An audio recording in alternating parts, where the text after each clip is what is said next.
Indo British advanced pain clinic నొప్పి మాయం surgery దూరం ఫర్ అపాయింట్మెంట్స్ 9155515563.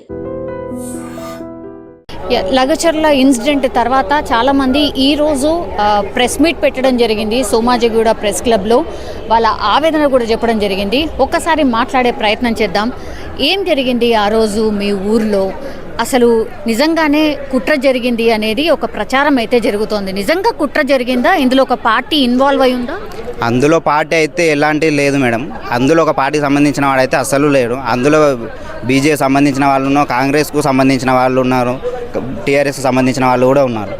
అందులో వీళ్ళు కావాలని రాజకీయంగా పులుముతారు. అందులో ఆ ప్రోగ్రాం పాలన వ్యతిరేకతని మొత్తాన్ని అందరినీ గ్యాదర్ చేసుకొని అందరు భయపడుతున్నావునా ఏం కాదు, మనం భయపడకూడదు, ముందుకెళ్ళి మనం ధైర్యంగా పోరాడితేనే అవుతుంది ఏదైనా సరే అని చెప్పేసి అందరినీ గ్యాదర్ చేసి ముందుకు నడిపిస్తున్న వ్యక్తులు ఎవరైతున్నారో సురేష్, ఆయన అందులో ముఖ్యంగా సురేష్ ఉన్నారు.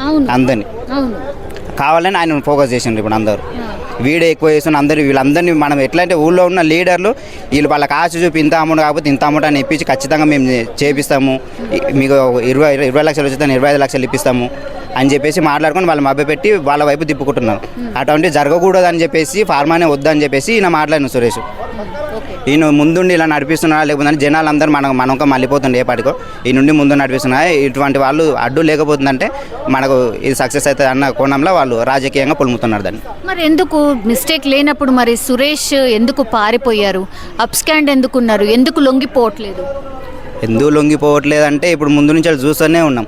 తప్పు లేకుండా కూడా జైల్లో పెడుతున్నారు కదా. ఇప్పుడు ఆయన ముందు లేకుండా ఉండి ఇప్పుడు మళ్ళీ ప్రోగ్రామ్ అయితే ముందుకు వెళ్ళాలి కదా. మాదైతే ఇప్పుడు 1 నెల 2 నెలలు అయిన తర్వాత మళ్ళీ ఎక్కడో ఉన్నారు మళ్ళీ వస్తాడు. అప్పటి వరకు సైలెంట్ ఉన్నా సరే మళ్ళీ ప్రోగ్రామ్ ముందు కొనసాగిస్తాము. దానికోసం పారాల్లో ఉండవచ్చు. ఇప్పుడు అట్లానే మళ్ళీ కాంగ్రెస్ కార్యకర్తలు అన్నీ మాట్లాడుతున్నారు. వేరే రైతుల గురించి ఎందుకు మాట్లాడలేరు వాళ్ళు? ఇప్పుడు ఇన్ని రోజులు మాట్లాడారు. మేము 8 నెలల నుంచి ధర్నాలు చేస్తుంటే అవి చేస్తుంటే ఉద్దికొచ్చి మాట్లాడిన ఒక వ్యక్తి ఒక్కడు కూడా లేరు అసలు. ఇప్పుడు ఈ ఇన్సిడెంట్ జరిగిన తర్వాత వచ్చి వాళ్ళు ఏదో విధంగా అదే అంటున్నా, అంటే దాడి జరిగి ఏదన్నా హంగామా జరిగితే కానీ ఫోకస్ కాదని మరి అట్లా ఏమన్నా ప్లాన్ చేశారా అనేది కదా.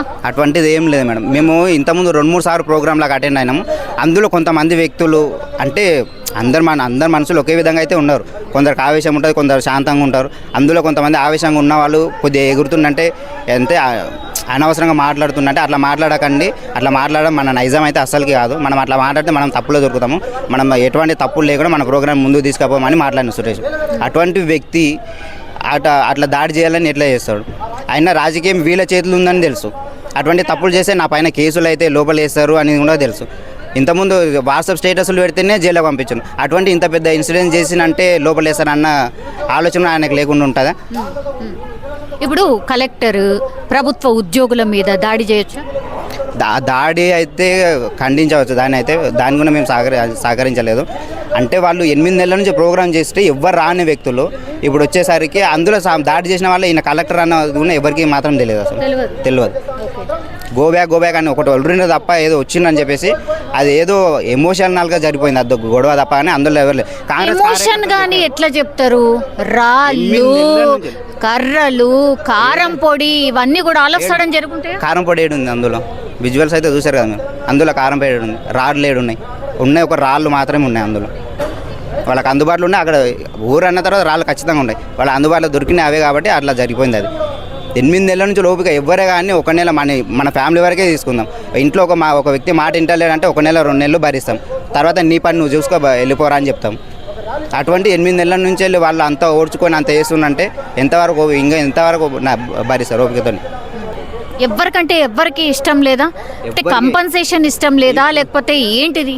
ఆ ఫార్మానే ఇష్టం లేదు. ఇప్పుడు వాళ్ళకి మద్దతు ఎవరైతే వలుకుతున్నారో వాళ్ళ అయితే అందులో కొంతమంది అయితే దొంగపాసు ఉన్నారు. దానిపైన కూడా మేము కలెక్టర్ లెటర్ ఇవ్వాలనుకున్నాము.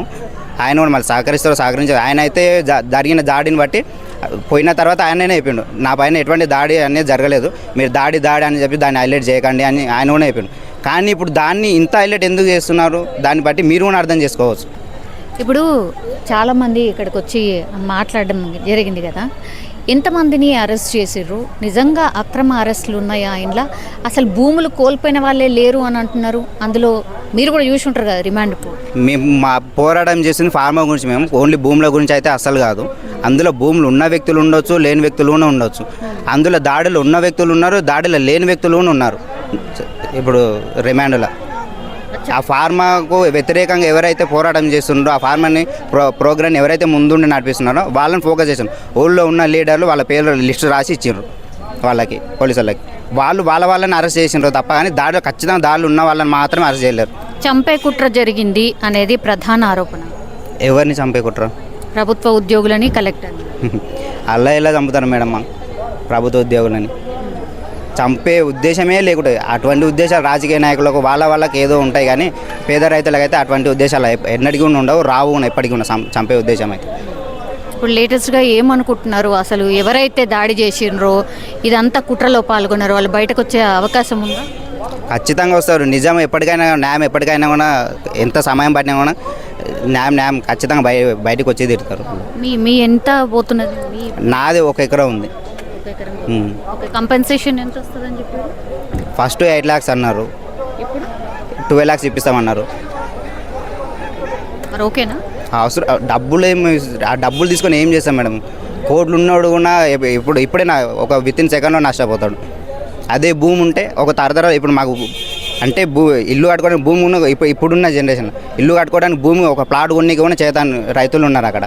అటువంటి 1 ఎకరం ఉన్నా సరే, ఒక 1/2 ఎకరం ఉన్నా సరే అందులో ఒక 2-3 తరాలు బతుకుతారు. ఇప్పుడు ఒక తరం ఒక ఇల్లు కట్టుకొని ఉన్న నెక్స్ట్ తరాలు కొంత ప్లేస్ అయితే మిగులుతుంది. వాళ్ళు ఉన్న ప్లేస్లో ఇంకో ఇల్లు కట్టుకొని బతుకుతారు వాళ్ళు. అట్లా 2-3 తరాలు బతికే అవకాశం ఉంది. అదే డబ్బులు అయితే మేము ఒకరేం బతికిపోతాం, నెక్స్ట్ మా పిల్లల బతుకులు ఏం కావాలి?